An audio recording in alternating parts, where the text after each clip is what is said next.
आता आपण बघणार आहोत राजकीय क्षेत्रामध्ये नेमक्या काय घडामोडी घडतायत न्यूज टॉप 9 मधून।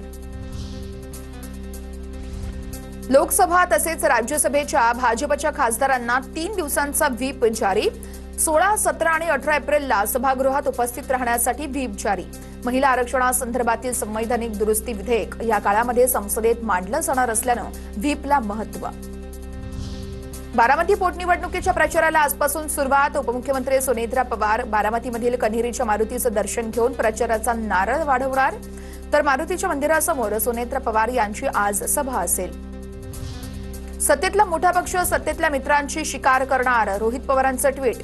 पुढील महिन्याच्या शेवटपर्यंत शिकार केली जाणार।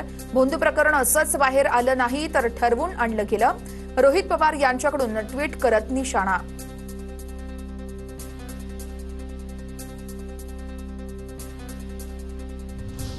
भोंदूकरांच्या फोनमध्ये शिजुका, नौडी या नावाचे असंख्य कॉल्स आहेत, अशी नावं ठेवून काही लोकांची ओळख झाकली आहे।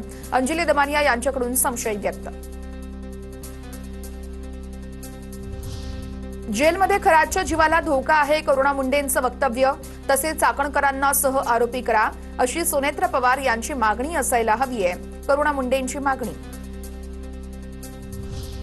हिंदू असल्यानं मुख्यमंत्र्यांकडून खरातला व्हीआयपी ट्रीटमेंट दिली नाहीये। भोंदू अशोक खरातवर बोलताना मंत्री नितेश राणेंची प्रतिक्रिया, तर खरातला फाशीवर चढवण्याची आमची भूमिका असल्याचंही वक्तव्य। खरातने शक्तीपीठ महामार्गाच्या रस्त्यावरती जमीन खरेदी केली आहे। 2,40,00,000ची जमीन खरातनं खरेदी केल्याची माहिती आहे। खरातनं जमीन खरेदी केल्याची कागदपत्रही समोर आलेली आहेत।